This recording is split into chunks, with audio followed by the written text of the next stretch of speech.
Waheguru Ji Ka Khalsa, Waheguru Ji Ki Fateh. Chapter 1. The Sepulchre. The level valley, small and pleasing to sight, by snow-peaked lofty Himalayan ranges girded, deeply verdant, with tall trees overgrown, descending therefrom a crystal steam of ice-cold water, flowing musically by, rising along its bank a sepulchre, in smooth white stucco finished, by melon-shaped domes and turrets, with golden spires surmounted, within, with white marble paved flowery boarded, beneath it a tombstone oval-formed, of craftsmanship a marvel, with lovely flowers, by loving hands strewn. Free now, the loved life from the cares and burdens of the world, its joys and sorrows, envy and fevered stress. Carved over its head the holy Nanak's mantra, Ik Oankar, to the soul eternal divine reality pointing. Following it, the holy Guru Arjan Sloka, breathing immortal passion, yearning after the loved departed. Advancing to the sepulchre, absorbed, a female figure, tall, slim, at peak of youthful loveliness. Sad, pale her countenance, by suffering consumed, with lovely, sorrow-filled eyes, heaving cold sighs. Her steps the sepulchre approaching, the gently flowing streams, she supplicates, not to disturb the sleep of the dear life within enshrined. Sorrow engulfed, close to the marble slab she fell, strength from her limbs ebbing. A short while after rising, addressing the cold marble, vainly she seeks the departed to arouse, expostulating with it for leaving yesterday's flower offering untouched. Then, sweeping these off, fresh flowers she strews, with the jeweller's precious care in arranging gems. As these she strewed, uttered she the holy Guru Angad's sloka redolent of love. Noble it is to die before the loved one's departure. Cursed is breath, drawn after the beloved be gone. Then, touching with devoted forehead the sepulchre slab, for long she wailed her husband Lord's separation, never to end. Her sense departing, near the sepulchre lay she, as dead. Came a damsel, following after her beloved mistress's steps. Shocked, she found her lying as though dead, her breath scarcely moving, the pulse paralyzed, her frame gone cold. To the river running, in its water a piece of cloth she dipped, laving her forehead, a metal key between her teeth inserting, her she revived. Spoke the damsel to the slowly reviving figure, Mistress dear, give not way to this grief, bravely bear it. None his destiny can efface, to the divine will bow your head.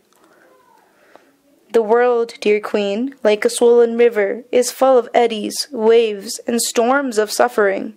Pray, let not these engulf you, discard this fruitful sorrow. And to your queenly duties address yourself, as a day shall come, my beloved queen, when we too shall depart and leave this world, as those we love. Why wail over the inevitable? At those words, the lovely recumbent figure for a moment was all a-tremble. Then, with a deep sigh, thus she spoke, Life after the death of those we love is worse than death. Death afflicts only once. This sorrow is a daily torment. Sinner that I am, living after the beloved. While my Lord lived, with this body was I in love, entering into the mystery of his self ever, never. A saintly being he was, living ever in the Guru's sight. The secrets of this world and the next to him were clear, his soul transparent as crystal. Involved in Maya, of reality was I unaware, thoughtless. Yet, in the generosity of his heart was he ever gracious. Even though his path I did not tread, came a day when his self in all its glory to me he revealed, that into a moth round the lamp turned me, grading in ecstasy. My closed eyes he opened, and were removed heaps of concealing straw. What saw I? A veritable God, a devotee, a self all illumined. Like the humming-bee got I intoxicated, like the musk-deer delirious. Ever after this was I restless in his love, like a pigeon rolling about.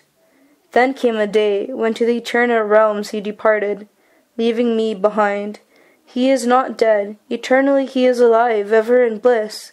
In his joy, my joy I feel, yet has separation tormented me. Put me in agony as fish thrown on sand. Day and night for a sight of him I yearn. I wail, thou were light, blind of sight was I. Tears my raiment keep wet, like showers of savan. Comes then to my mind holy Guru Arjan's prayer, if our true friend thou be, forsake us not for an instant. My heart by thee is charmed, when thy sight shall I have? With these words suddenly she rose, and towards the stream with measured steps moved, her eyes dripping with tears, like dewdrops, shaken from flowers as blows the breeze. Chapter 2. The Statue. Over the mountain were spread dark, lowing clouds, black and massive like elephants reclining. Amid these dazzled the rising sun's red light. Arose the resplendent sun, of dazzling hue like molten gold. Under its early light was moving along with swan step the cherished figure of Rani Raj. Came in view a lovely garden along the bank of a stream, by a hedge of wild rose surrounded. All around, a trestled wall of white marble, facing her a gate with lion figures decked, a marvel of workmanship. Within a garden full of flowers of various hues, that she picked and in her lap treasured. A small tank, made of marble white and sable, filled by water of the stream. Emptying at the other end, the garden to irrigate in small channels. In crystalline sheen the water played. Along the bank of the tank she sat, bathing the flowers. Of these lovingly she made single and multiple threaded garlands. Then, contemplating the loved life departed, sorrow-struck into the water she stepped, bathing the garlands. In piteous wail on the love departed she called, thus crying, shedding tears in the garden fragrance like she moved. Over a platform of red stone she saw erected a chamber. On a white pedestal stood a statue. A handsome riding figure astride a galloping steed. The rider, in mid-youth, approaching 30, a handsome heroic figure of expression saint-like, living ever in sight of the Creator, quaffing elixir of the name, symbol of the Lord, a truly devoted disciple of the Guru, from early youth, a picture of piety. Demented with sorrow, Raj this figure viewed, making piteous wail, kissing the figure's feet, the stirrups, then with garlands covering it over. The statue she circumambulated, unsatiated. To it vain appeals she addressed, to lower its head for her to kiss. Then, overwhelmed, had a whirled, to the ground she fell, a stone lying over the stone floor, a recumbent statue at foot of the statue equestrian. As thus a considerable time she lay, approached her companion damsel, calling the flower girl, with her was she cross, for not attending the Rani as over the garden she wandered. Then approaching the unconscious figure, gently she rubbed it to revive. The flower girl running to the queen mother, informed that her daughter queen unconscious lay. In motherly anxiety the lady for the garden set out, in palanquin, seated, attended by her maids, a physician accompanying them. The unconscious figure they picked up and to the palace brought, with gentle rubbing motions, reviving it. The essence of burnt-out gold they administered her. To joy of all, she revived. Yet was her heart full of the agony of suffering. Chapter 3. The Necromancer. As came the evening, Raj still was sorrow-drenched, heaving sighs, eyes copiously flowing, said her mother in deep agony of heart, "Beloved daughter, this unavailing sorrow discard. Never return the dead to this world of suffering, to which otherwise is pining death to invite. Lay not your life waste thus, to your queenly duties return, to heart sorrow-stricken work the best healer is. Replied Raj, Mother dear, time, no doubt, forgetfulness of ordinary pains brings, but not of love, whose essence timeless be. How may time, that is mindless, the spirit's yearning cure? Think not your child demented, in the tomb there lies only clay. Not for that wail I, but for him who was my heart's lord. As rises the tide of love, by it am I carried away, and earth and sky scour for him. Unavailing is my search.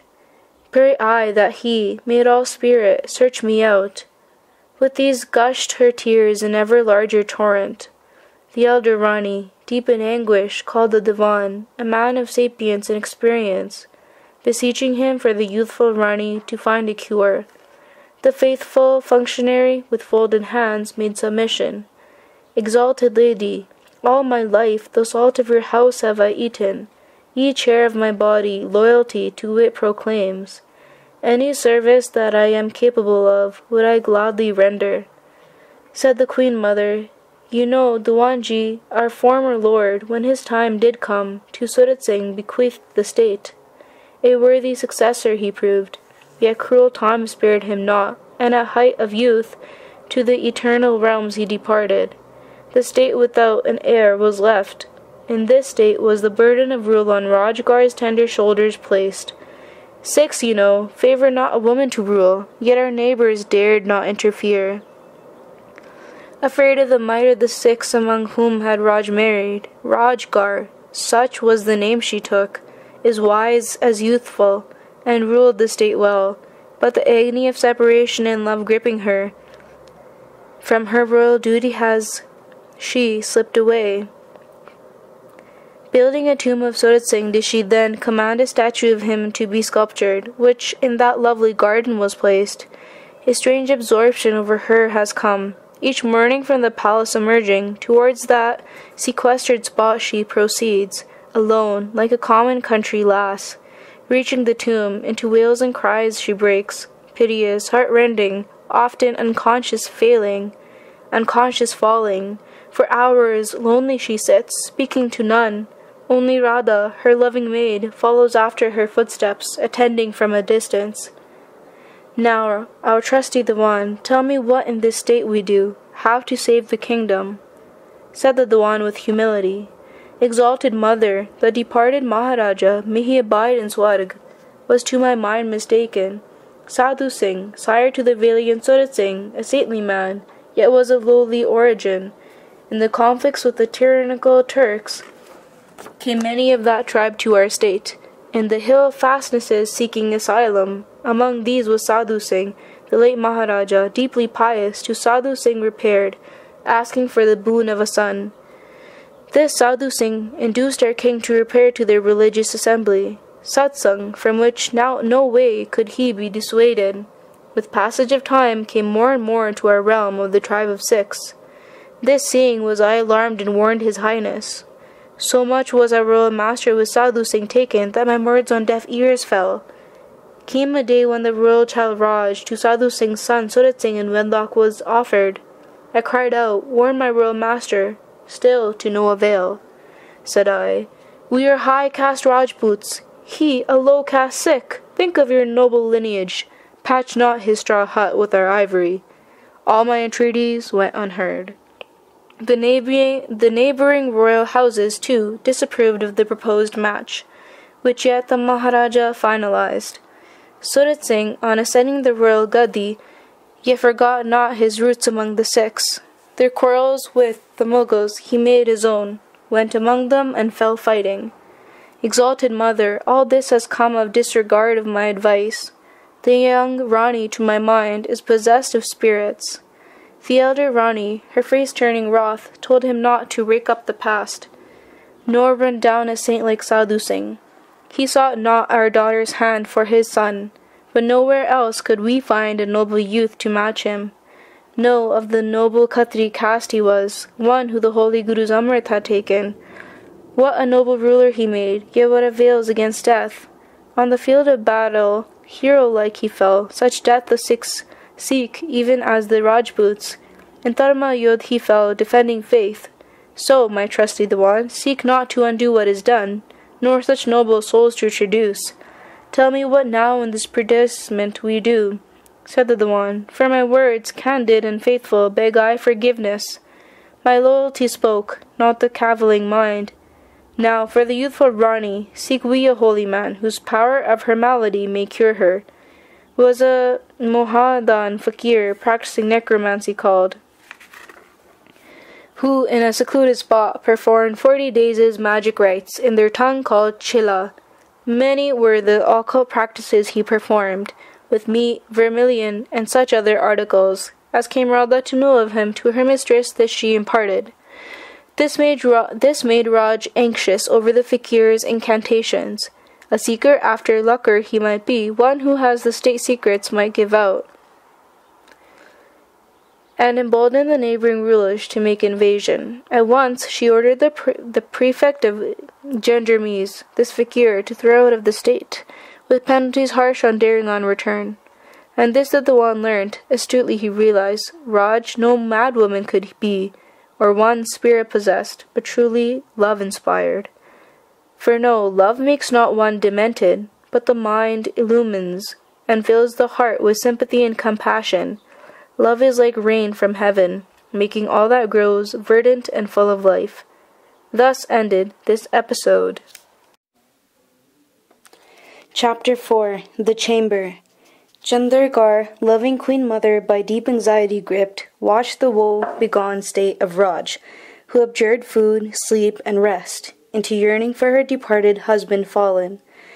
Not widow-like, blank sorrow was hers, but a passion, a yearning for union. As day declined, came the dusk of evening, followed by night's darkness. Came the time for the Guru's evening prayer of Sodar Rahras, with the message of gathering up the mind's faculties. The multifarious pursuits day scattered, came from on high the adjuration, with meditation on the Lord, begin night's rest, which at the ambrosial hour break. This evening's prayer, the whole night long, your thoughts should guide. In this hour, meet day and night, inspiring man with his Creator to find union. As past the evening, came a maid, looking for the Queen Mother, in a chamber absorbed in prayer. Respectfully, supper she announced. Asked the Queen, "Have you informed Raj?" Replied the maid in all respect, "Nowhere have we found her. Unavailing are all our efforts." At which the lady, expostulating with her for laxness in duty, the maid Radha made reply, "Never, noble Queen, have I left her alone, and been with her as Basire with froc's fold, or betel nut with a leaf. Yet today, like fragrance, has she vanished, unseen." With heart plunged in anxiety and perturbation, a search was made. Loud wails did the mother raise, lamenting her lonely state, even like a hollow's reeds. Raising her hands in prayer, the Lord she beseeched to send to her lap her dearest child. Arose from afar a sweet sound, plaintive, tear-drenched, like that sharp arrow point pierced that heart. That, like sharp arrow point, pierced the heart. The Rani, fixed thereby as deer by the hunter's horn, or the snake by the gird pipe. All ears listened for it. Then rose and followed it as iron the magnet.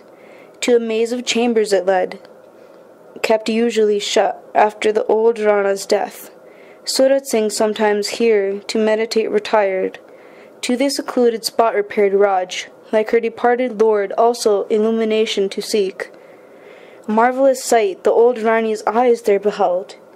Near a couch, bedecked as of old, was Raj in prayerful meditation kneeling, eyes closed, hands folded, a very figure of marble. From her lips came dulcet sound of holy song, at which the queen transfixed stood, forgetful of all around.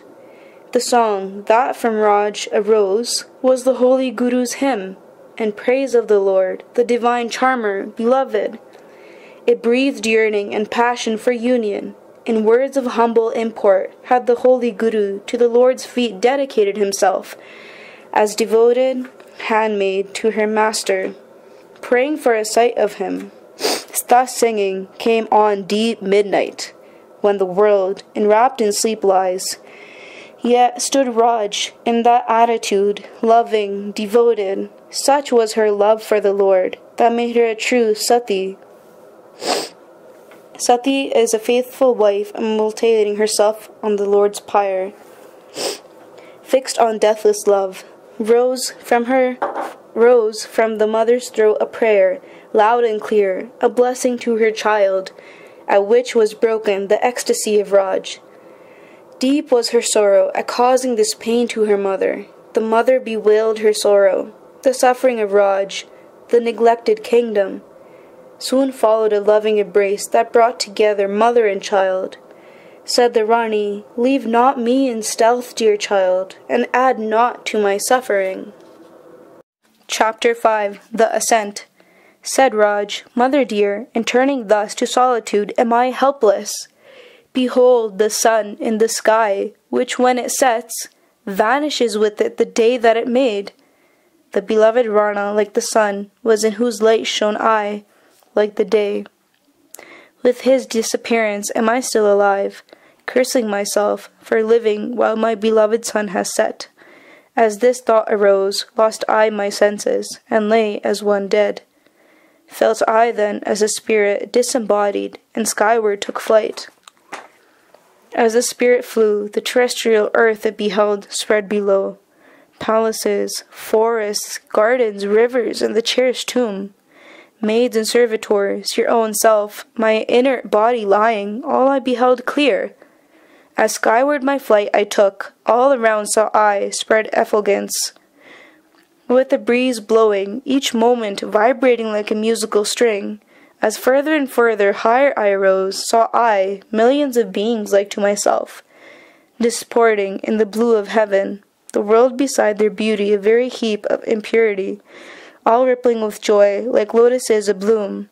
Amid these forms came rushing to me a form of beauty, and in tight embrace did hold me, in such love, as among sisters obtains. Such joy her embrace brought me, yet was my heart in suffering, in memory of my Lord. To her my query I addressed, "Where, dear sister, abides my departed saint? In what sphere?" She thus made replied, "In Sachkhand, the realm eternal he abides, and the essence divine. Abides there the formless Lord, from Maya taint free. That spot is verily hub of the universe. No spot that, yet embraces it in all spots. Thy beloved. No spot that, yet embraces it all spots. Thy beloved spouse's devotion at the divine portal is rewarded. His life pure, spotless, of a holy dedication full, with the spirit of sacrifice imbued. Amid the world he abided, loving humanity, but like the lotus from its taint kept free, abides he now in the Creator's essence, the center of eternal bliss. In wonder I asked, "Where is that realm? How far?" This to silvery laughter moved her. Said she, "Sister dear, haven't you read the holy Guru's Jap, where in 37th canto he avers what that spot is? Says the holy Guru Nanak, in the realm eternal abides the formless Lord, casting his glance of grace. Comprehended therein are all the worlds, endless their description. All creation therein abides. The Lord over it watches in bloom of joy. Saith the holy Guru Nanak, hard as steel is its description. This hearing, to her with folded hands I made appeal. Sister dear, in the holy Guru's name, of that realm show me a sight, that my beloved Lord I may behold." Replied she, "Sister dear, inaccessible is that spot. Yet take you I to the farthest point that within my reach may lie. Then, as we arose, came a spot, gleaming as crystal, beauteous, heart-delighting, with wondrous vegetation overgrown, bearing fairy flowers and fruits, a realm with joy, replete, with bliss, love, and celestial laughter rippling. This, mother dear, was the land of heart's desire, of joy supreme, of holy music, love beyond reckoning. Thought I, perhaps my love here may I behold. My thought conjecturing, said she, your love from here is far. This the realm of enlightenment is, the land up to which may consciousness rise. Then, seeing me mystified, the Guru's cantus, those number 35 and 36 from Holy Jup, she recited, wherein had the Guru recounted the marvels beheld by those that the world's taint shut off, the realm infinite, of species beyond reckoning infinite. In this realm blazes forth enlightenment, in harmony, celestial and miraculous joy. As to these divine words I listened, was I transformed to a disembodied self, like what there was manifest. This a world of beauty with enlightenment penetrated. Beauty here from all desire was freed, with joy and enlightenment abiding. In this realm of beauty indescribable, the beings were of the world, yet transcending it. Then above this realm we rose, my companion subtler, more joyful, more effulgent growing. Nothing here can have access, she said, neither air nor vibrations ethereal. This the realm above Indra's Bakunt, fashion here is eternal beauty. Beyond compare, none it may describe, except in the Guru's holy word in Jap. This is the realm of holy endeavor, fashioned all in beauty, beauty beyond compare. Fashioned herein are understanding, enlightenment, the awareness celestial of gods and siddhas. All that is manifest here, said she, is beauty unembodied. Here, thought I, would my Lord be in residence, beholding with divining eyes my thoughts, said she. No, not here, sister dear. Fly we farther off. Not here, sister dear. Fly we farther off. Of this realm, beauteous were the denizens, pure spirits, without grossness and taint of body. Such is the effulgence here, said she, as puts all other effulgence to shade. Here abides the mighty with the Lord, whom he pervades. He reproaches not death. This the realm beyond attributes, below the unattributed essence. All we behold here of the divine beauty is reflex, yet beside the divine essence. This, sister, know thou, is realm of grace, grace limitless, reigning endlessly here. Here abide those cherishing love for the Lord, that beyond reckoning is. Their deeds, reckoning, annaled. Here abide they in joy, beyond Maya's guile. Duality here approaches not. Like the sun's effulgence shines this realm, flashing on to the highest. This realm, said she, is Jupji's holy words, is the realm of grace, full of might. Here abide God's devotees alone with him, the God-dedicated heroes, wrapped all in praise, beyond death and Maya's guile. Here abide devotees, realm on realm, in holy joy absorbed. Then further she elucidated this realm, saying, beyond limits of time and space is this realm, the very limitless divine presence. Thought I, perhaps my love here may grant me sight. Said she, not here, in Sachkhand, the realm eternal he abides. This realm and the next are one united, yet indescribable is this mystery. Thy eyes keep open, and the sight of Sachkhand behold. Chapter 6. The Vision. Rajgar then exhorted her mother dear, reverently to be seated, to listen to what next she had beheld. The mother, sitting down in the reverent pose, hands folded, was all attention, the account of Sachkhand to listen. Mother dear, Raj began, as with open eyes I gazed, an unearthly effulgence lit my eyes, limitless, beyond calculable extent, millions of lightning flashes, with brilliance combined, before that vision appeared dim. To describe that sight have I neither imagination nor words. Around this brilliance was spread a joy beyond power of senses to grasp, subtle as fragrance around the rose. Said my companion, beyond this point can I not proceed, nor take thee along. This the country of thy beloved spouses, Suchkund, the realm eternal, from Maya taint free. Here abides thy Surat Singh, here such alone reach as by Maya are untouched. Above mind, intelligence, consciousness, and egoism risen, so also beyond causation and the gross body has he become pure soul. Here come those that the self have realized, thereby realizing their Maker, to him united. Here in the divine essence they abide, those that approach this state, the devotees of God, to him inalienably are united. Such up to this spot can rise, not beyond. Then, mother dear, overcome with love, to that soul sister I made a bow, in gratitude for bringing me to this city of bliss. In a spate of words into ecstasy of joy I broke.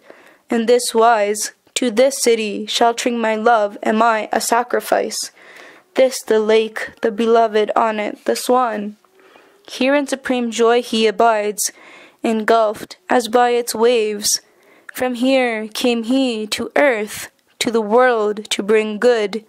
Came he to do good to this world of selfish guile, whose denizens in mutual aggression and violence keep it embroiled. Here to an insignificant creature, myself was he united, and ennobled, exalted me. Much did I utter in praise of him, and denigration of myself. A swan, he left the world of crows, pearls to peck at. Yet lies it in the holy Guru's power to turn crows into swans. Yet lies it in the holy Guru's power to turn crows into swans. To redeem me, a sinner, he came, and to high heaven drew me. Absorbed in these cogitations, made I a supplication for a sight of his effulgent self. Prayed I, in touching tone, to reveal himself to me by the agony of separation tormented. In the name of the holy Guru Nanak, image of truth, I supplicate you, wailed I. As thus I supplicated, beheld I the effulgence grown a millionfold. In the realm of Suchkund, rising like a tempest, visible in this blinding light, saw I the 10 masters, the holy Gurus, all in one flash wrapped, indistinguishable, each as light from light. This sight left me mute from head to toe, with the passion of sacrifice imbued. With this vision was lost the feeling of self. No self or not self was there. In a tremor of joy lost I all feeling of self, where was all desire annulled, all was bliss, fulfillment. Chapter 7. The Descent. Resumed Rani Raj. Mother dear, in an instant, faster than a lightning flash, vanished that vision. To the Lord Eternal, Akal Purakh, am I grateful. Each hair on my body, a tongue eloquent with gratitude for the sight he granted. As from my ecstasy I recovered, the celestial damsel, my companion I saw standing by my side.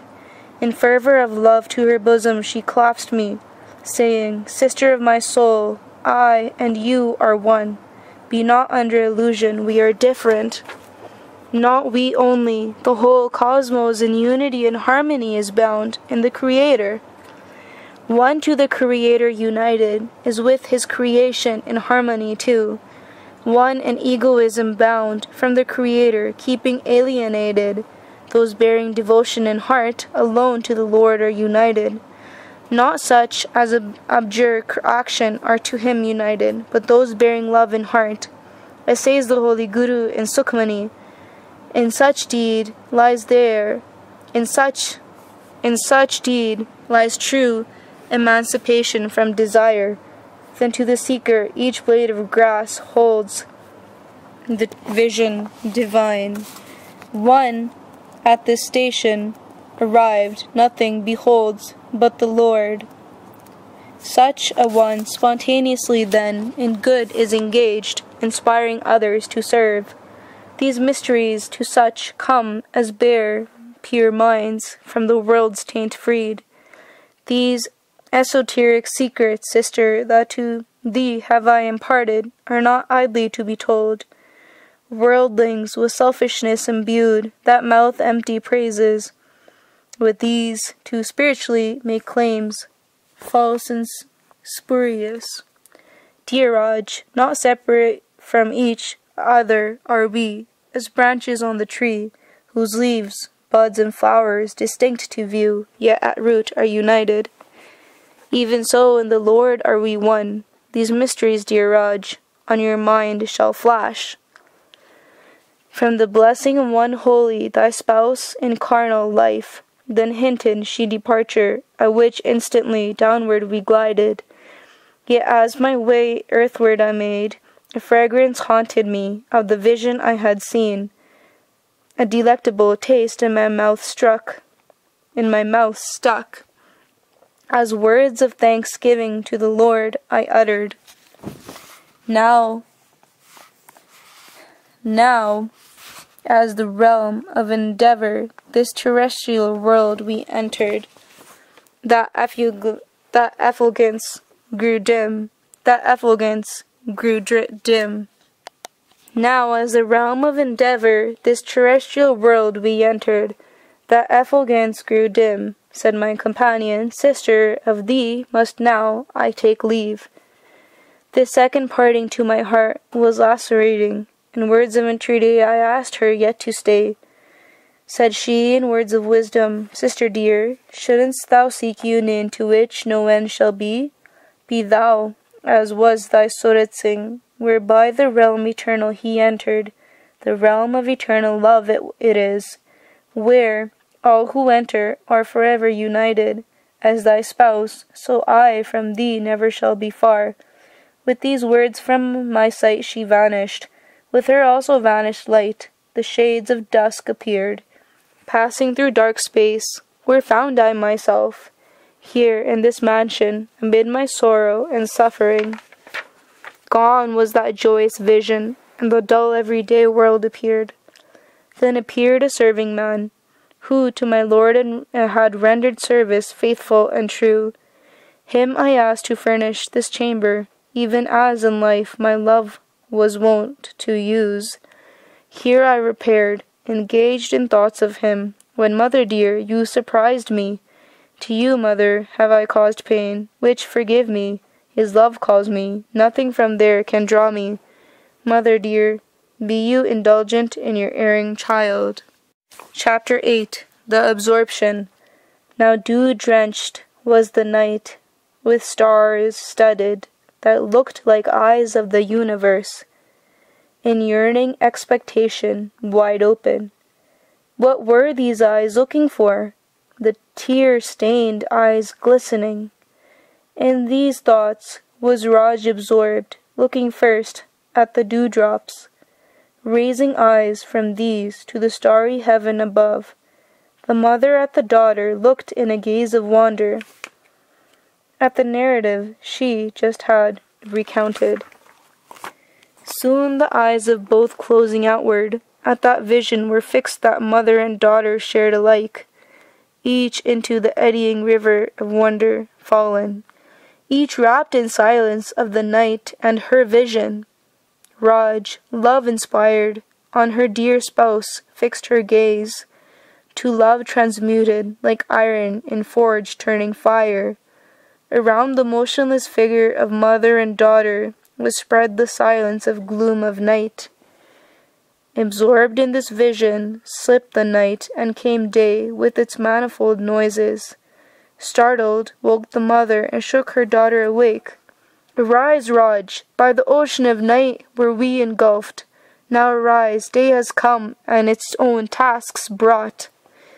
With that, amid crowd of maids, each relieved to find her mistress back, the broad stairs they descended into the mansion. Chapter 9. The Garden.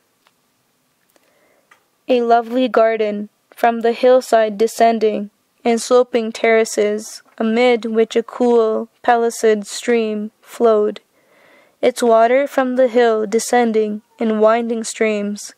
From below huge boulders issued, sometimes in short, musical falls, filling the streams, then eagerly over the garden plots flowing.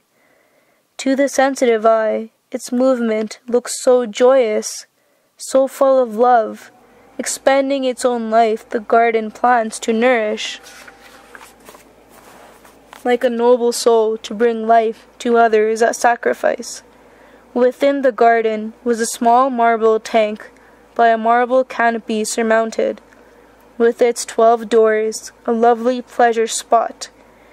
Here, as Raj sat, her heart filled with memories of her lord, who of evenings sat here, enjoying the garden scene, came mornings and into evenings melted. Yet to Raj came not her lord's tidings. Alone she sat, as hour after hour passed, in that sorrowful mood, enveloped, as absorbed thus she sat. Flashed on her eyes a vision from the high, of a uniquely beauteous throne, over which sat her love. Like the sun it flashed, brightening the whole earth, that in wonder put her, absorbed in this vision. Her lord she supplicated, never from her sight to depart. Sudden, as thus she sat, appeared her mother, and viewed her child, with eyes wide open, taut with ecstatic love. Said the elder Rani, "Wake up, dear child, welcome news I bring to thee." Chapter 10. The Missive.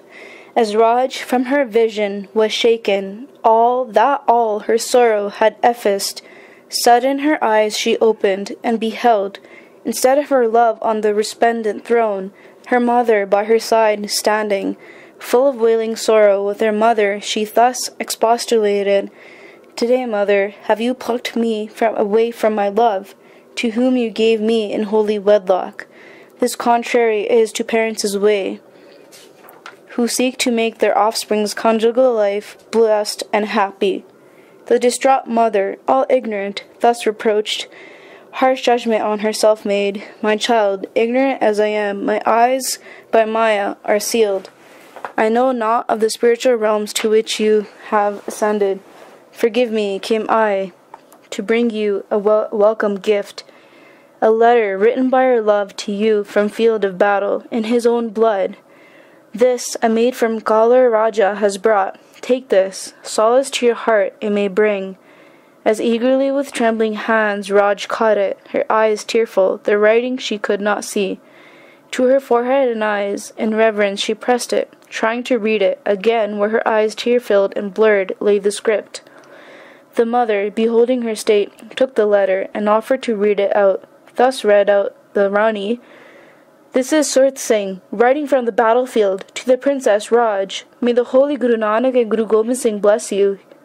Here am I, engaged in Torment. Himself did the holy Guru adjure his followers in holy battle to engage. As I write, an arrow my chest has pierced, with blood flowing that no way can be stopped. My strength ebbing, the last moment staring at me hard. This letter to you with my blood I write. The Galar Rana by me has stood, rendering a true friend's service. Dear Raj, when I am gone, take you him to be in my place. Forever from you am I parting. You, alone female in this harsh world, a protector shall need. To his care give yourself. To you bid I the last farewell." In words of the holy Guru's Fateh, thus ended the letter with Surat Singh's name subscribed. On hearing this message, a revulsion arose in Raj's mind. "This is some fraud," to her mother she said. "My lord such a message would not send.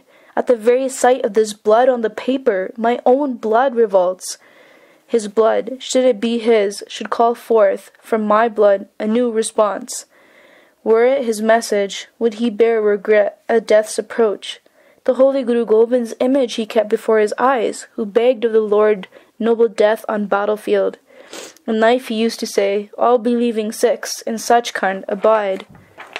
In the realm of bliss, where eternally they live, that parting is eternal. Never would he aver, to the Dharma inspired death no terror holds, who accept it as divine will. God is the keeper of all, he told me. How then to another man would he entrust my weal? So, mother dear, some stratagem here is involved. This Raja of Galar to Sikhs is not friendly. Never has he lifted arms against the Turk, he who never loved his pleasure palace. Now through this faked letter seeks my body and our state. This princeling knows not, a Rajput's daughter am I, into the Guru's Amrit initiated. Ignorant of this man seeks on me to play his guile. No, my dharam, my faith with the Lord, to my last breath shall I cherish. Never shall I be false to fidelity's oath. In the world's eyes through a widow, no, in my Lord's memory am I still of wedded bliss. He lives, and his memory I cherish, as collyrium in my eye. Then turned the youthful Rani to the maid, who Caller's message has brought. Go tell your master, my lord to me is living, no way dead. Your sister am I, cherish me ever with sisterly love. No, when facing the holy Guru Granth in wedlock we were tied. Said my lord to me, forever shall I be thy guardian. This vow before the Guru, holy Guru Granth he made. Were I, a Rajput born, my chastity to barter, to your race shall it bring shame. Your sister's chastity have you tested. Let this test satisfy you. No, I am twice tempered steel, that holy Amrit has made me. Never shall it bend. So, brother dear, no fear have I. My protectors, moreover, are Punjab's Sikh heroes. Brother, as your sister, I adjure you, the Sikh fold to enter. Why should my brother be deprived of the bliss that the sister has? With this was the maid dismissed, with honours to a courier due. The mother all this while sat silent, contemplative, filled with pride. Thus she prayed, Holy Guru, with thy protecting arm, succour my child in her tribulation, to assume her royal duties, inspire her. Chapter 11. Ascent to Fairy Palace. Atop a steep mountain was the reputed Fairy Palace, where lived, it was reported, a being mysterious, that descended not ever. Asked the Rani of Radha, Dear Radha, tell me what you know of the Fairy Palace. Radha made reply, On the steep mountain, atop a dangerous ledge, hangs this palace, where lives the fairy, reported by some to be a witch. Dangerous to mortals, none her touch has withstood, but our departed lord, Surat Singh, at whose feet this fairy made submission. Dangerous, fatal it is to have sight of her. None but our departed Rana returned therefrom, on hearing which Raj made exhortation. Radha dear, there must we go. If a witch, she no more is a witch. The sight of my lord into a saint must have turned her. Go there I must, you with me shall come. Saying this, the path topwards she took, Radha, the faithful maid, accompanying her. Some flowers they took with them from a garden nearby. Some distance away was a waterfall, pellucid, foaming on top, making music loud and clear. Passing this, a steep, narrow path they took. Radha, after the Rani, following. Further on, even this path got obliterated. The way was all scattered boulders, where footrest was hard. The mountainside rose steep, defying ascent. Getting out of breath, Radha sat down. Some rest to take. Said the Rani, Radha dear, hard is the path of love. To have sight of the beloved, lose not heart. This is the path by my loved Lord sanctified. This we take, defying exhaustion. So, bound by the tie of love, Radha arose, and the upward path they resumed. As further they went, the air became cool, agreeable, driving out the body's fevers. This drowsed them, bringing blessed sleep that favors the poorest and the rich, tossing on soft beds of down eludes, that neither hoarded wealth nor medicine can force. In the cool mountain air, by cloud clusters covered, the ascent they resumed. After arduous labor, within sight of the palace they reached. that out of a tall rock, with roots stuck deep in earth, was carved. Within a courtyard they saw, by a few chambers surrounded. In the courtyard was a tank, with water filled. By a few steps approached. Around were growing mountain trees, walnut and others, bearing delicious fruit of the hills. From this steep height their own abode, like ant heaps, looked. The stream, the valleys, and the paths, like those a map's picture made. Below were sailing clouds. After resting a while, secret of the fairy palace, they resolved to penetrate. Chapter 12. Inside the Fairy Palace. Inside the fairy palace, of massive workmanship, a granite staircase they had now to ascend, which Raj with courage faced, eager to view the female who on her lord had set eyes. Radha the maid, fear-gripped in this eerie place, thought death was near. As up the staircase they came into view a wide courtyard, amid which was a tank full of crystal-clear water, a spot that to them brought pictures of Vaikuntha. Sequestered, quiet, joy cooled, grew around it fruit-bearing trees that without labor came to hand. Said Raj, "Any day would I give up the state and authority here to come and in peace spend my days." Within which a courtyard smaller, by chambers girded, where on a throne of boj leaves sat the fairy deep in absorption, her forehead red with ecstasy of meditation, though advanced in years.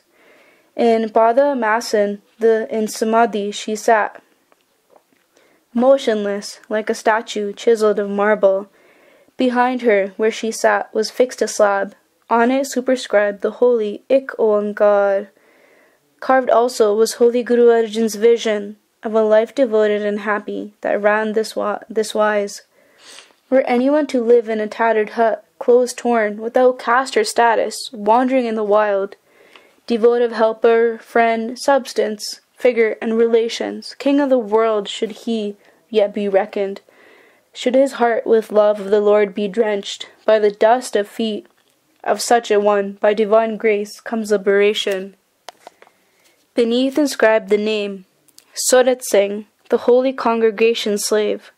At sight of the words was Raj transported to her lord, whose figure at her constantly glanced through these. By the side of the fairy in Samadhi fell Raj into Samadhi too, that struck Radha with wonder, who too into deep thought fell, making with the rapt absorbed the third.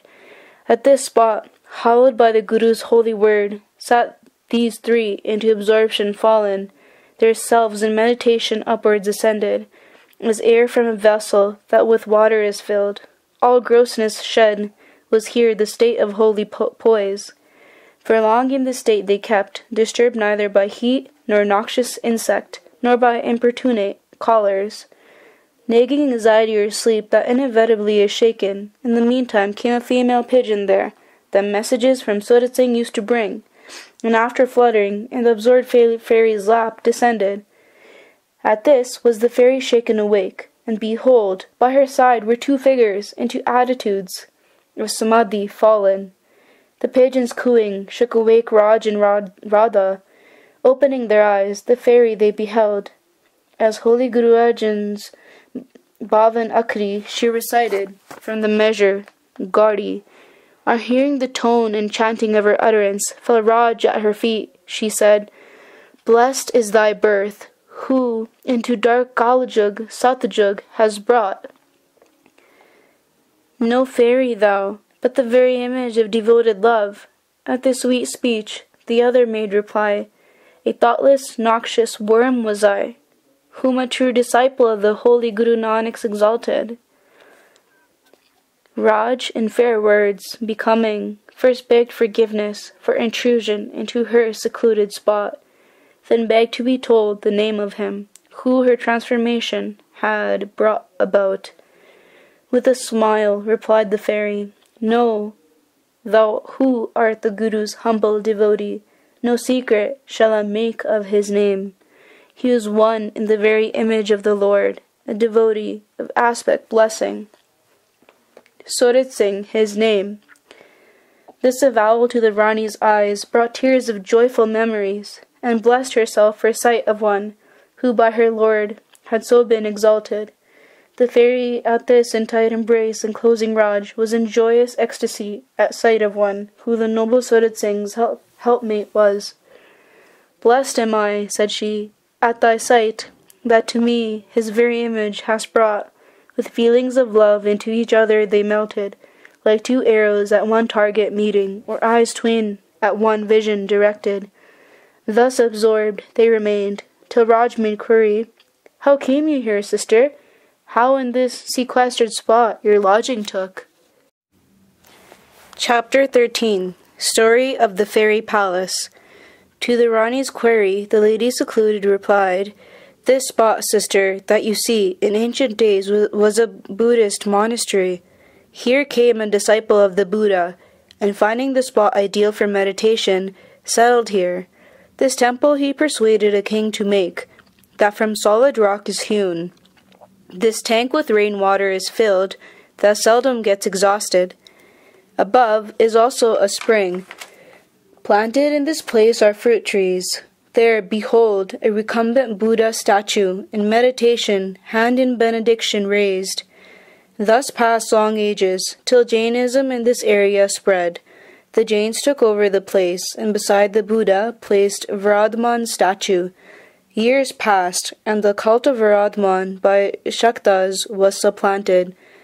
There see you the figure of Shakti. Then came Gorak, and yogis held this spot.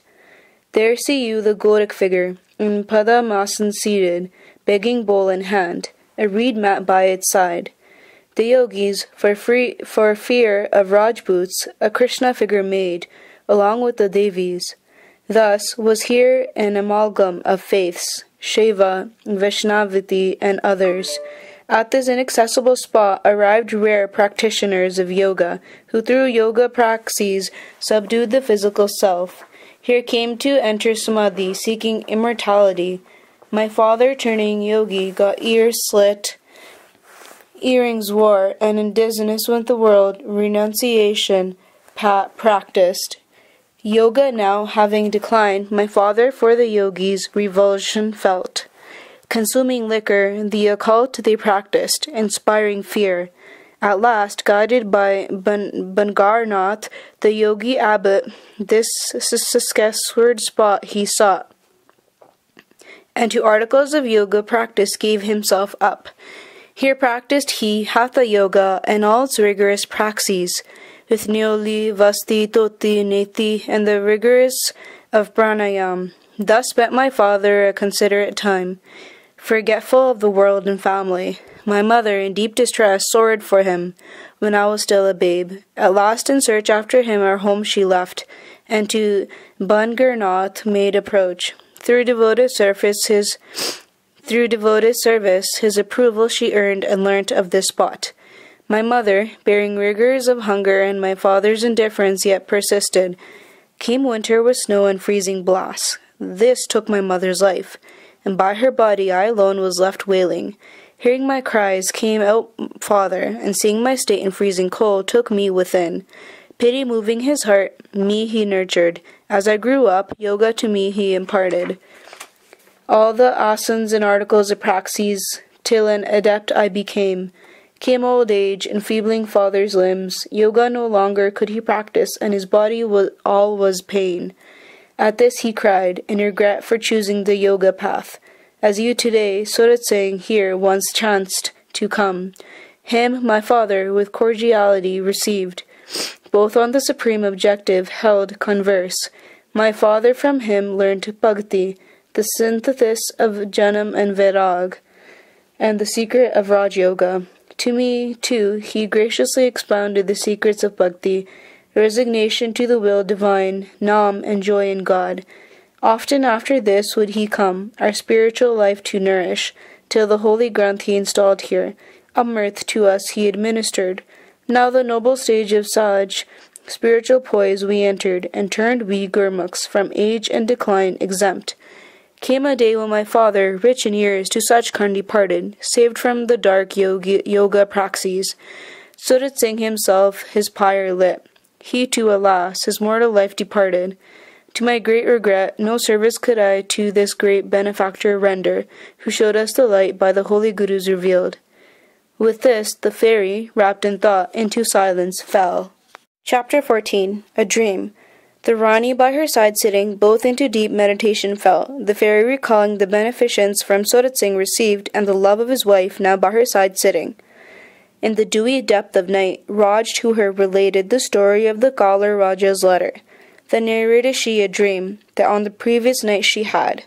As on the palace's terrace she sat, viewing above the sky, star-studded, resplendent with countless suns, fell she into wonderment, recalling the holy Guru Nanak's hymn of Arti, wherein the sky has he likened to a salver, and the stars to ritual lamps before the deity lit. Thus, says the holy Guru, the universe to the Creator Arti performs. Wrapped in this contemplation by the cool air lulled, into sleep she fell, and a wonder beheld. What saw she? Earth and sky topsy-turvy appeared. Earth appeared blue as the sky, with gem-like states overspread. The earth, a veritable salver, appeared, with ritual lamps burning row on row, as in a holy temple. Thus dreaming, beheld I the farthest stars, to which had I ascended. As the top of it I reached, a rock I beheld, rounded, smooth, white, of moonlike sheen. A sign like a door in it appeared. At this door I touched, within was revealed a temple, illumined, cool, pure milk white, its walls and floor and ceiling mercury-like, glistening, as though with lightning plastered. Within it, at worship were men and women, as though molded of light. Illumination fell there as from a spring, a waterfall. Worshippers saw I there in congregation, in holy divan, where were rising strains of holy music, with the Guru's Shabad, lauding the infinity divine. As with eyes wide open in wonder I beheld, was seated in that company my Lord's spouse, looking as though to the congregation discoursing. This sight, with unquenchable thirst, I drank. At a distance I stood, yearning tears of love to shed, with these his loved feet to wash. Oh, that him I could touch, to my bosom clasp. Thus I stood, my Lord, all compassion, grace, from his seat arose, and to where I stood came. As at his feet I fell, me he raised, uttering words of blessing, that in wonder rapt I construed not, but a little while after thus could I make out, this a spirit of infinite beauty, where the devotees of God infinitely laud him. Their love draws me now and then from such kind. Here should you learn the secret of laudation, as says the holy Guru, to whomsoever laudation has he granted, is King of Kings. With these into silence he fell, sudden, as my eyes opened, earth and sky to their former stations returned. With this felt I the gross body's weight, like ox to heavy wagon yoked. From afar I heard the holy Guru's hymn in awesome measure, breathing humility before the divine spouse, in manner of devoted dedication, female. Chapter 15. A Night at the Fairy Palace. In converse profound the two engaged, deep in reverence, from each other eager to learn. As war on day and dusk descended, Radha to her mistress ever faithful importuned, Mistress mine, leave we now for home, comes the night full of dangers from animals of the wild. Down this steep mountain, arduous is the path, there, behold, shepherds, herdsmen, and all others, homewards are returning. But this importunity moved not Raj, who to the place attached to leave it was loath. Now the fairy, the saint of the place, in wisdom profound to Raj turned, saying, Dear Raj, great devotee that you are, and to your dear Lord's memory attached, I reckon it befits not your state here your time to while away. You are no mere female like thousands of others, but a queen, on whom the weal of the populace depends. On your shoulders lies this burden. From it behoves you not to flee. With love and devotion the call of duty answer. There lies wisdom's path. To discard that is like the whirlwind to whirl about. Love, no sister dear, is not madness. Love on ideals keeps us fixed. Should you turn recluse, dear Raj, and suppressing faculties in a corner sit, at the portal divine no acceptance shall you meet. The holy Guru's teaching is liberation through duty. Quaff you of the joy of love, but the duty laid on your shoulders perform. Thus shall you nobly cherish your love's memory. Thus shall come to you, great repute. To this Raj made reply, Sister, in love is my life centered, to his memory am I wedded. His am I while living, his when this body to ashes shall turn. To guide me on this path, to him supplication I make, tell me no more. At this avowal the fairy, overwhelmed in a fit of ecstasy, at her feet fell. Radha too at this scene lost in feeling, yet of home was mindful, and reminded her mistress of her mother's wailing, and their absence distressed. At last to Radha's entreaties yielding, Raj made resolve the downward journey to make, saying, the world each moment beholds meeting and parting, part we must. Chapter 16. The Fairy Palace, a Secret.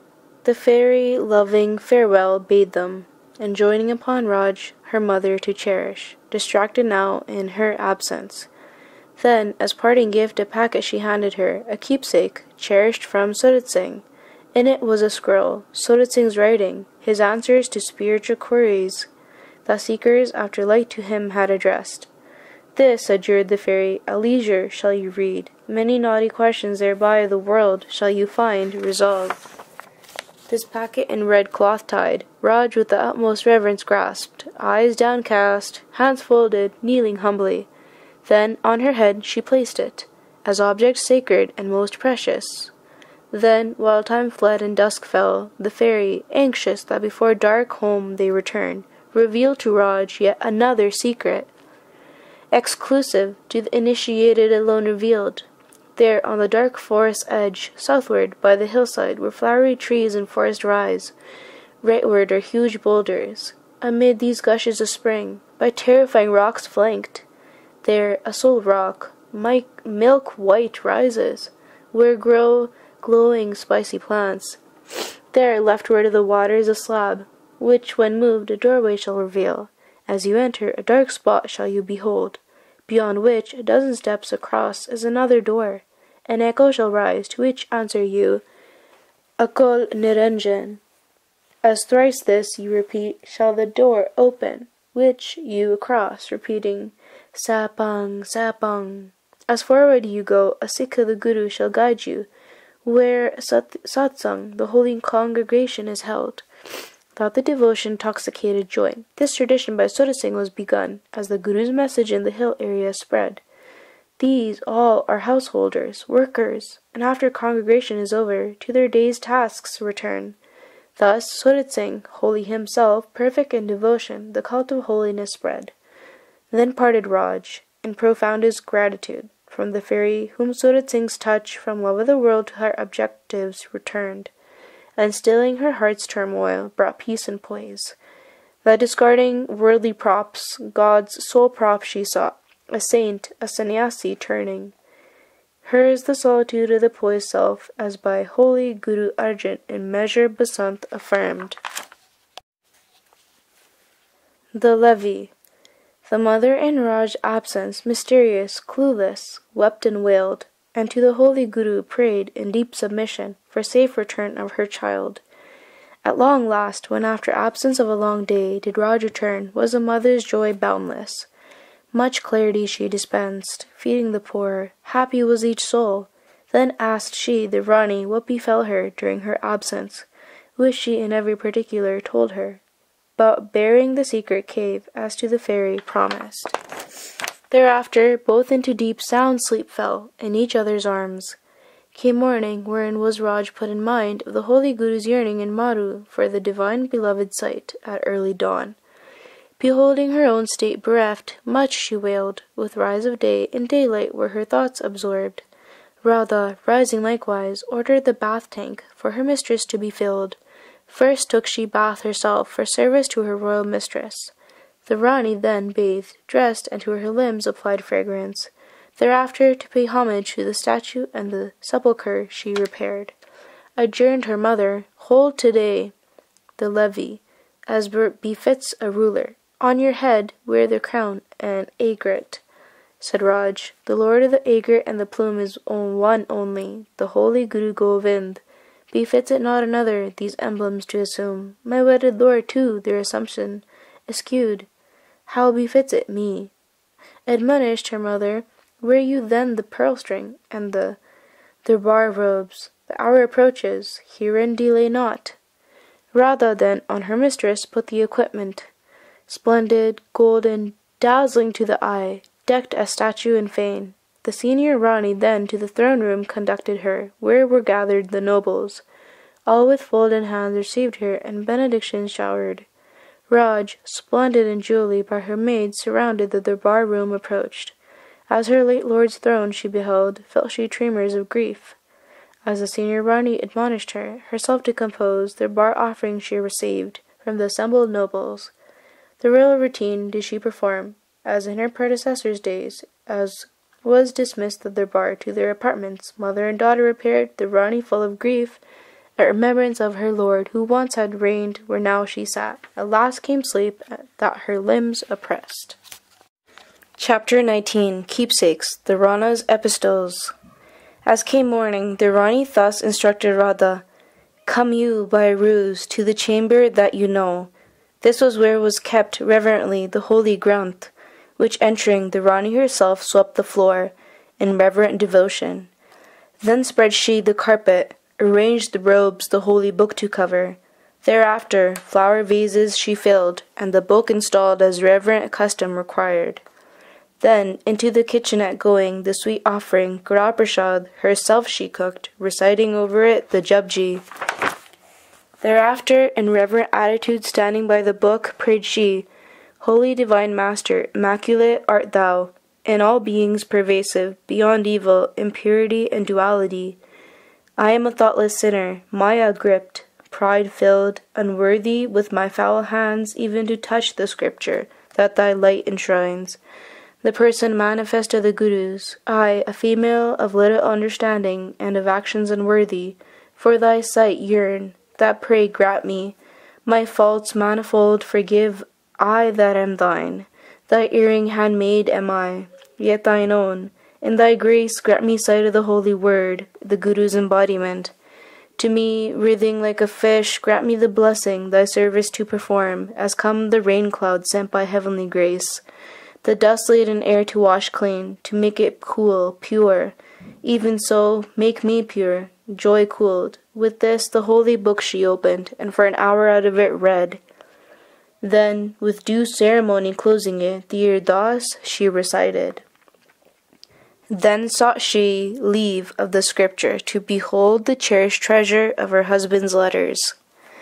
As the bundle she untied, several epistles drew her sight, that brought tears of recognition and grief to her eyes.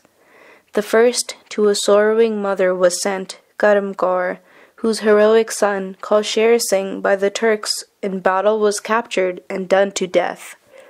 To her was conveyed deep sympathy in her loss, yet in her grief consoling her with the thought of God's grace for one whose child his approval had won, dying a martyr for the fatherland and for faith. You are the mother, said the epistle, not of him alone who is gone, but of the whole bunch. Evanescent malady-bringing are the world's pleasures. This bitter grief bear that the Lord to you has sent. Take me, mother, as thy son too, serving the bunch's cause that to your departed son was dear.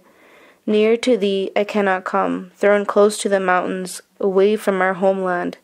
Such humility from one who was crowned monarch, and ever of service and sacrifice thought, deeply the Rani's heart moved. The next epistle that came to the Rani's hand, to the sister of Singh, the martyr, was addressed, condoling her brother's demise, calling her his sister, sympathizing deeply in her grief, calling blessing on the mother that she bore. That such a brother and such a sister, your brother, said the letter, after heroic deeds nobly performed, the realm eternal of God has entered. Your mother in Sikhism, truly molded, was the 10th Master's dedicated daughter, who exhorted her brave son unflinchingly the Guru to serve. To her teaching true, in the Turk's bondage he fell, then to the last lived a devoted Sikh. His life he gave up, but flinched not from the faith. You, his brave sister, and your heroic mother, his sacrifice without a groan would have borne.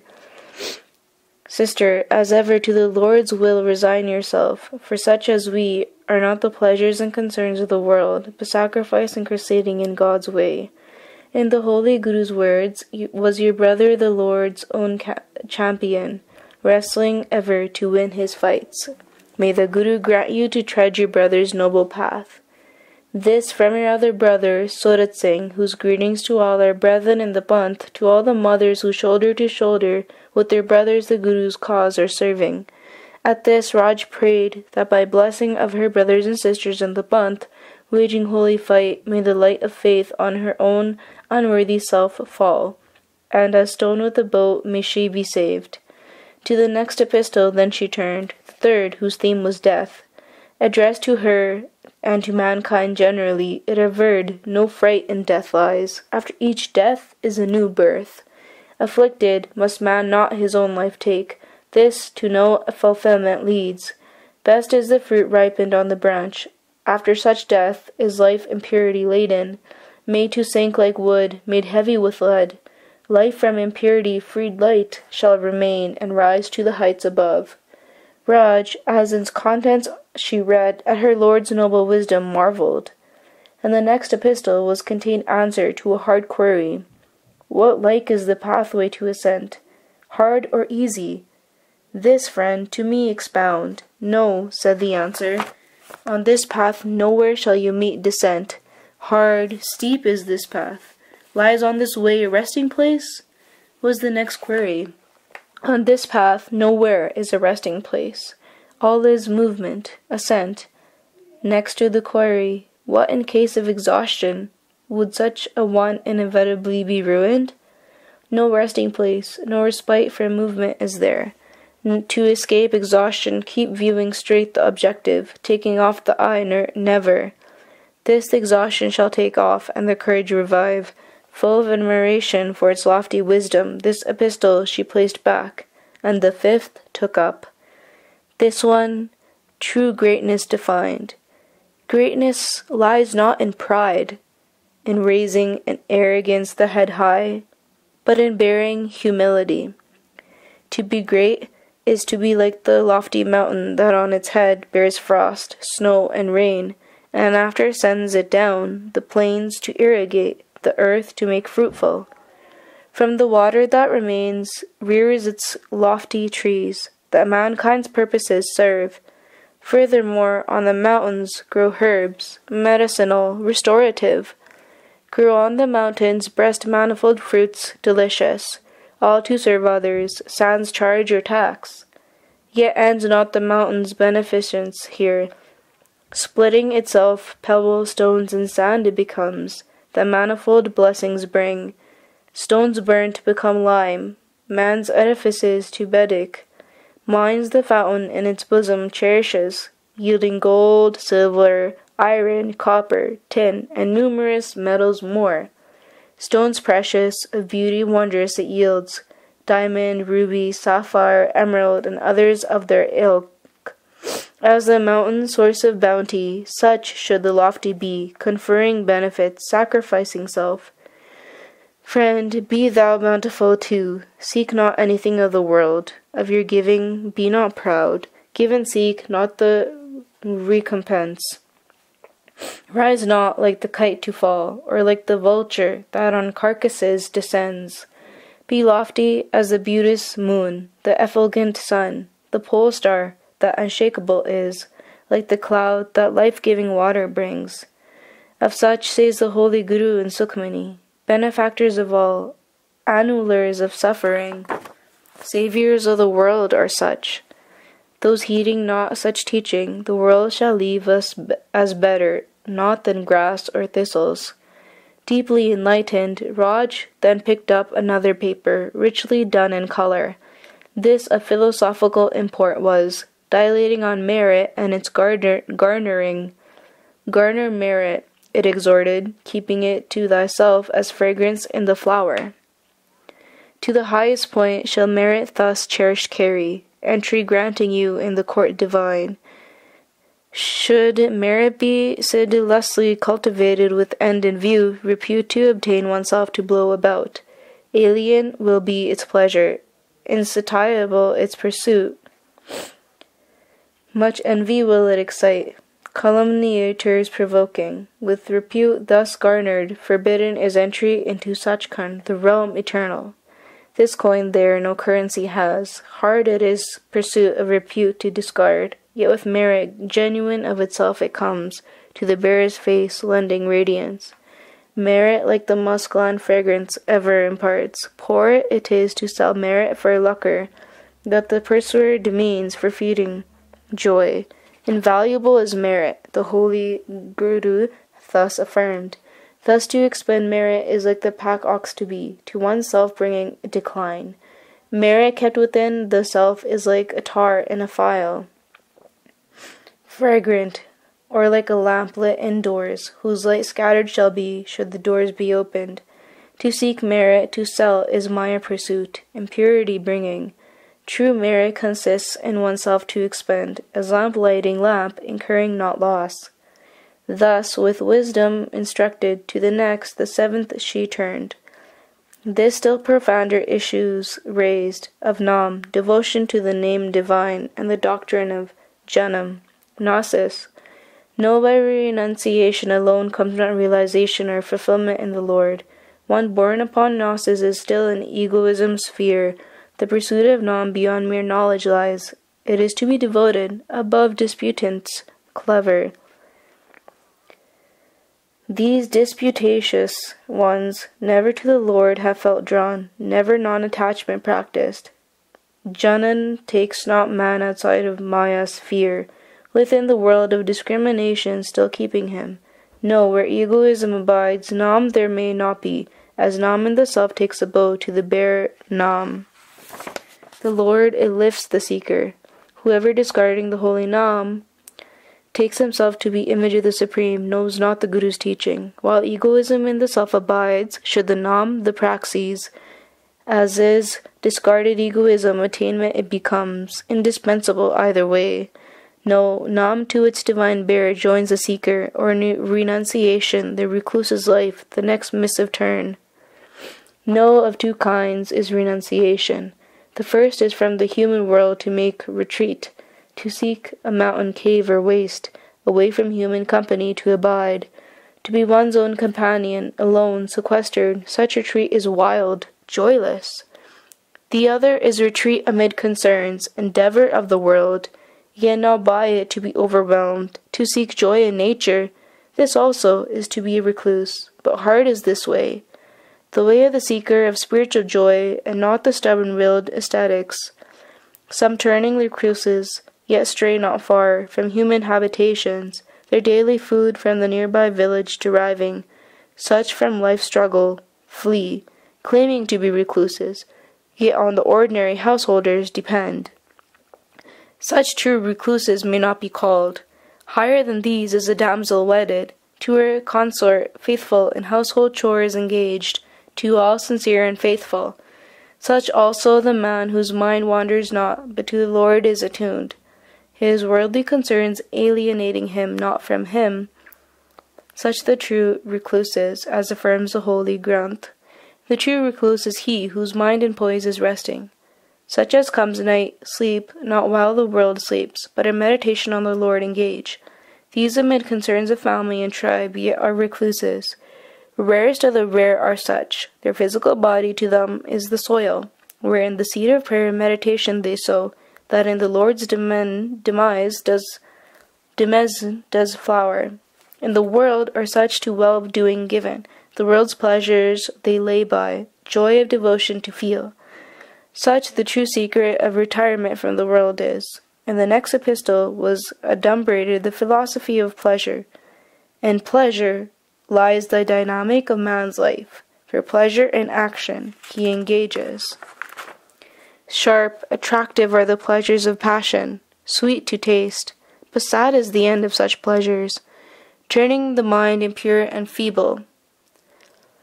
Or, as says the holy Guru Nanak, into maladies falls the seeker of pleasures. Glamorous like Kusumba is the color of pleasure.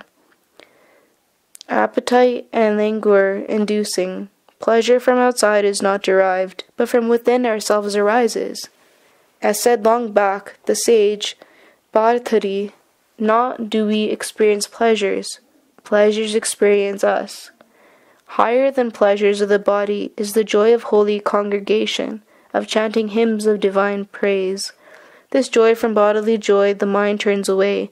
Even in pursuit of holiness lie certain temptations that man must transcend.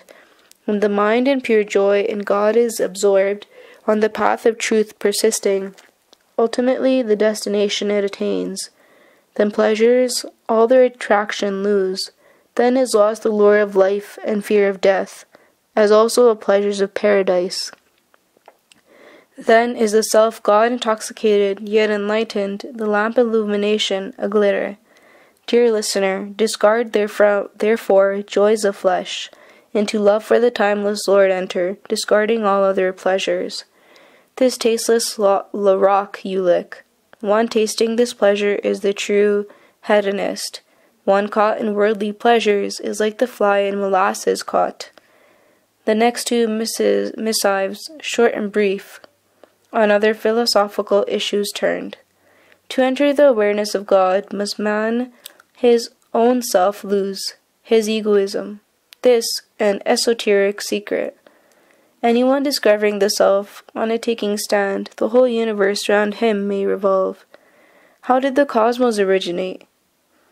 Cogitated the next. Love at its innermost center lies.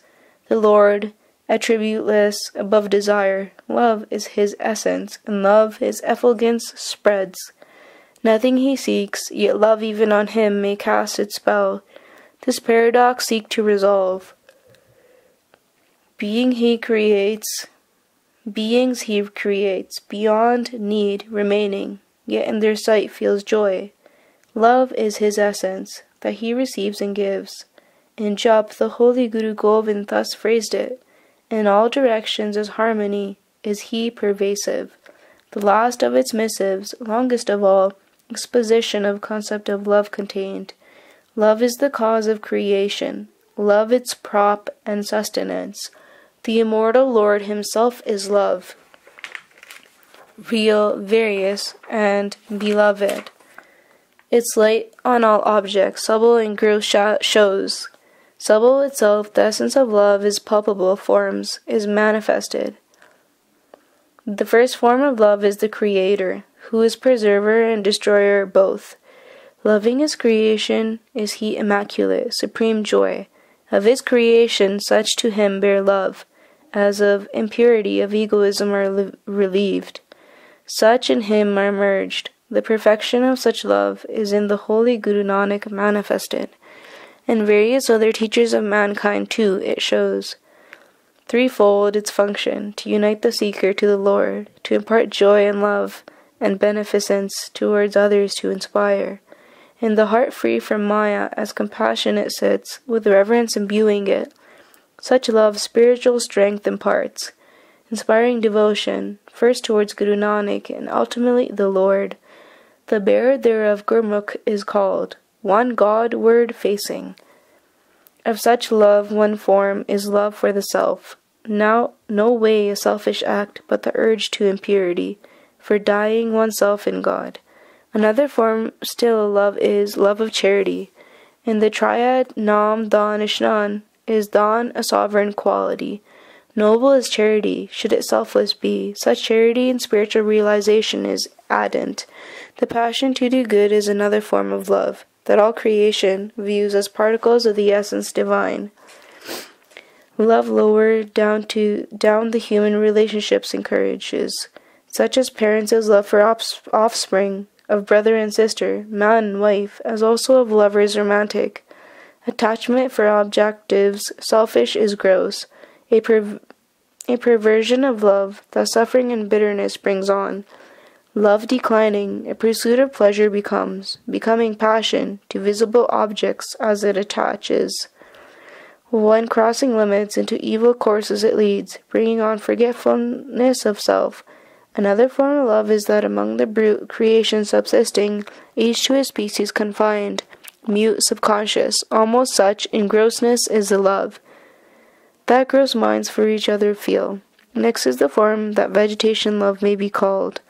plants, growing apart, yet to each other are drawn, uprooted from the garden when taken away. The pangs of separation they bear, sometimes even withering. The sun, light, and heat these love, and to water are drawn. Lifeless objects, too, a kind of love feel, the attraction of matter, that the universe sustains.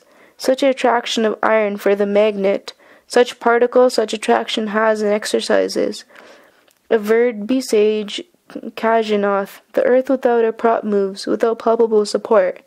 Thus also move the constellations and the moon. Thus is the entire cosmos sustained. Love is the force that so at the universal base lies. In lifeless objects and vegetation in the animal world is love the informing force. The human world, too, by it is inspired. Various forms it assumes. The holy devotees of God, too, it inspires, as by the holy Guru affirmed in Jup. In all directions its harmony is he pervasive. As came she to the end of the epistles, into deep reverence she fell, and to the Creator Akalpurik rendered thanks for guiding her aright. Then from the holy Guru Granth reading a text, the book she folded up, and prasad food offering she made. This to Radha she made over, for distribution to inmates of the palace. An ecstasy of devotion thus passed her days, and this was the pang of grief drowned. Chapter 20. The conflict resolved. Holy music. With everything over, Raj into deep thought fell again, and grief overcame her.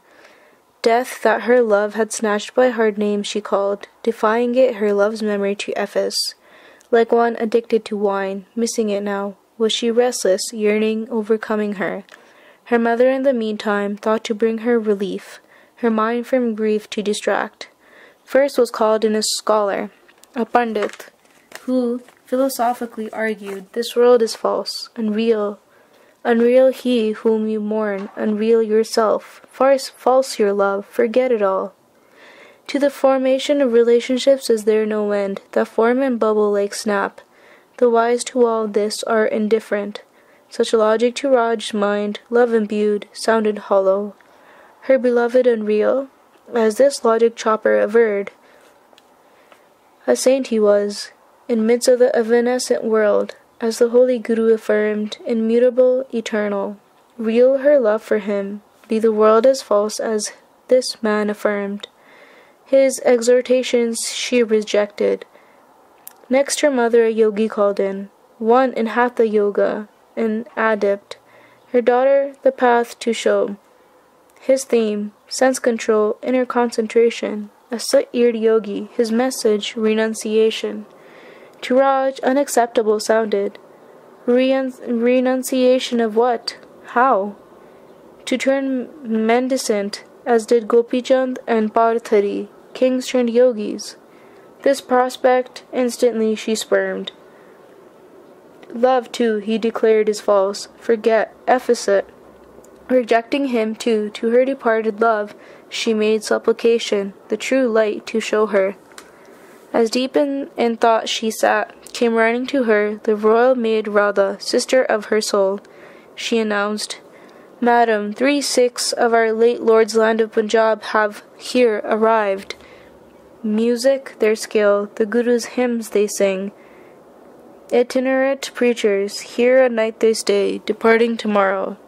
Seeing an instant light, the Rani implored Radha, these holy choristers to call to her, who the solace and joy the Guru's word would bring. Soon the 3 came, and bowing reverently to the Rani, a true Sikh spouse, greetings they offered, in style that among the Sikhs prevailed, with fateh, hands folded. Then at the Rani's entreaty, kirtan they performed, chanting the Guru's word, the instruments they tuned, and resounding with holy melody from Guru Arjan's var. In Ramkali they sang, expression of deep devotion and self-surrender solely to the Lord. Absorbed in ecstasy of the theme, with reiteration of line and syllable, transmuted to music itself, singing they continued. With this music was the Rani transported, her spirit heavenward ascended. The image resplendent of holy Guru Govind, Lord of the Plume, before her mind's eye was formed. As sang on the choristers into samadhi they fell, the instruments from their hands dropping. Around the Rani's mind an illumination spread, an atmosphere all of beauty compact. The universe, the divine harmony, appeared to chant. Thus passed some time, till all from ecstasy emerged. Now came the evening, time the Guru's raras to chant. Fairy songsters from heaven appeared the holy chant to utter. Earth, fire, air, Indra with the deities, pundits, rishis, denizens of Swarga, earth and the netherworld, heroes mighty, the universe entire, all in a universal chorus seemed engaged. Then chanted the choristers from the holy ground another hymn, Charan Sharan Dayal Thakur, An Nahi Jai. Breathing fervor of devotion, surrender to self, to the Lord. At close of Rara saw the Rani all holy denizens of the sky, hands folded to the Guru's hymn making obeisance, till flashed on her the theme that to her revealed the secret of the holy Guru's message. In holy congregation comes fulfillment and liberation. The night coming on in the palace, the choristers stayed. As came dawn, the Varanasa measured, they chanted, heralding the morning service. This to the Rani further solace brought with joy and fulfillment. Holy music to her spouse united her thirsting yearning assuaged, and to her the true secret revealed of the spiritual life.